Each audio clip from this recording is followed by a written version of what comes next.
Terima kasih Anda terus di Mata Najwa. Saya masih bersama mantan Ketua Umum Partai Demokrat, Anas Urbaningrum. Mas Anas, saya ingin Anda mengomentari apa pernyataan SBY di majalah Tempo seputar pandangannya terhadap Anda. Kita lihat sama-sama persisnya apa yang dikatakan. Saya sudah banyak menahan diri. Banyak pengetahuan saya belakangan tentang apa yang dilakukan Anas. Banyak sekali.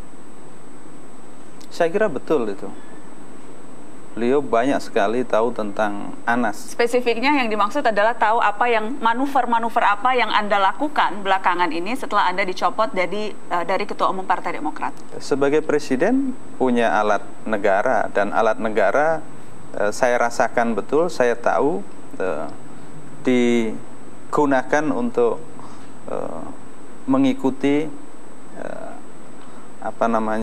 kegiatan-kegiatan yang saya lakukan. Sekarang ini atau bahkan sebelumnya Anda sudah merasa diikuti oleh, Anda terlalu menyebutnya alat negara, saya sebutnya cespleng saja, Intel.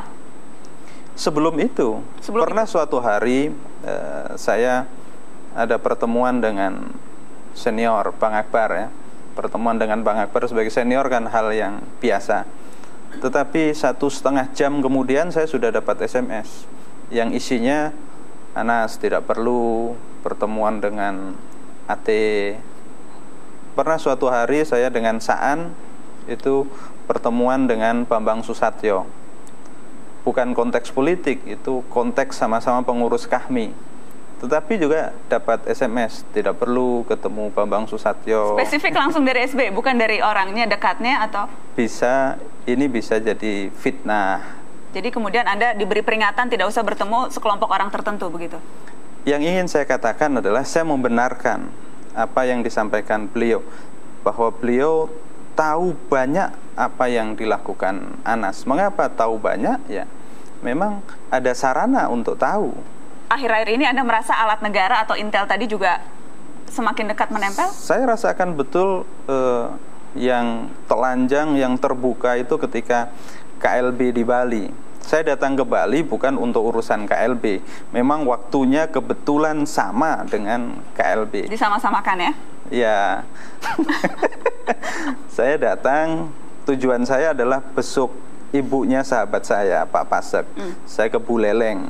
Baru kemudian saya jalan ke Kintamani, ke Ubud, baru kemudian ke Denpasar. Tetapi ketika di Buleleng itu pagi-pagi rumah ibunya Pak Pasek sudah kedatangan alat negara.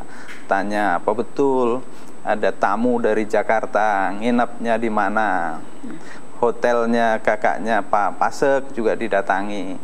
Ketika jalan ke Ubud, kemudian ke Denpasar, diikuti dengan terbuka sepeda-sepeda motor, sampai bahkan parkir di dekat rumahnya Pak Pasek untuk mengikuti terus sampai selesai KLB, bahkan setelah itu sampai saya pulang ke Jakarta.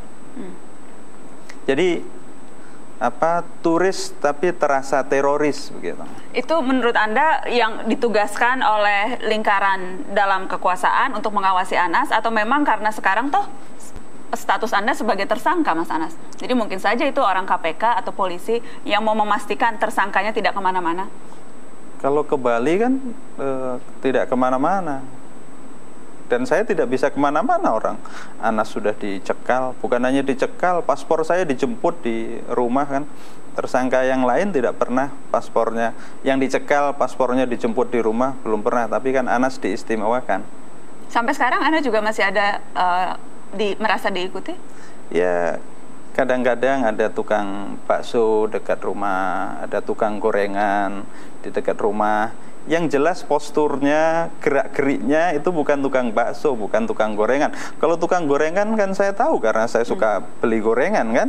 Dan tapi apakah kemudian informasi itu Anda ketahui sampai kepada katakanlah ke lingkaran dalam Susilo Bambang Yudhoyono?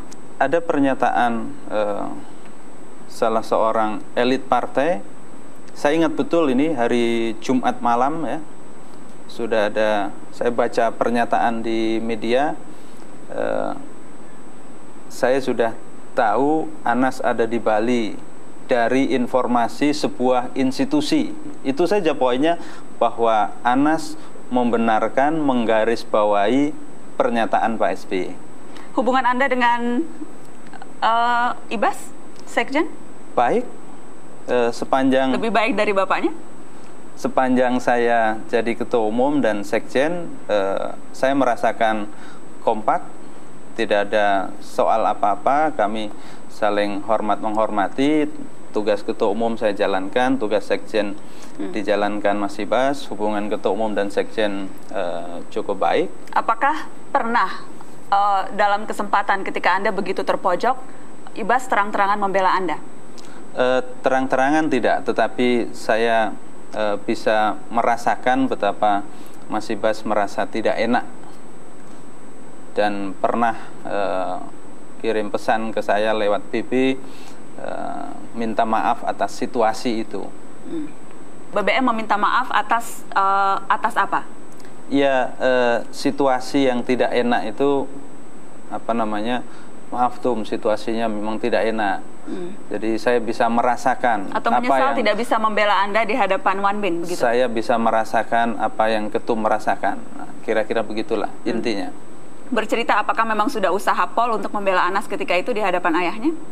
Kalau rapat kan tidak ada yang bicara. Rapat majelis tinggi itu yang bicara adalah ketua majelis tinggi, kemudian dimintakan pandangan, saya yang menyampaikan pandangan, termasuk pandangan bahwa saya tidak setuju dengan poin-poin itu, 8 poin itu, dan saya satu-satunya majelis tinggi yang tidak tanda tangan dari keputusan majelis tinggi yang 8 poin itu. Karena saya tidak setuju, karena itu saya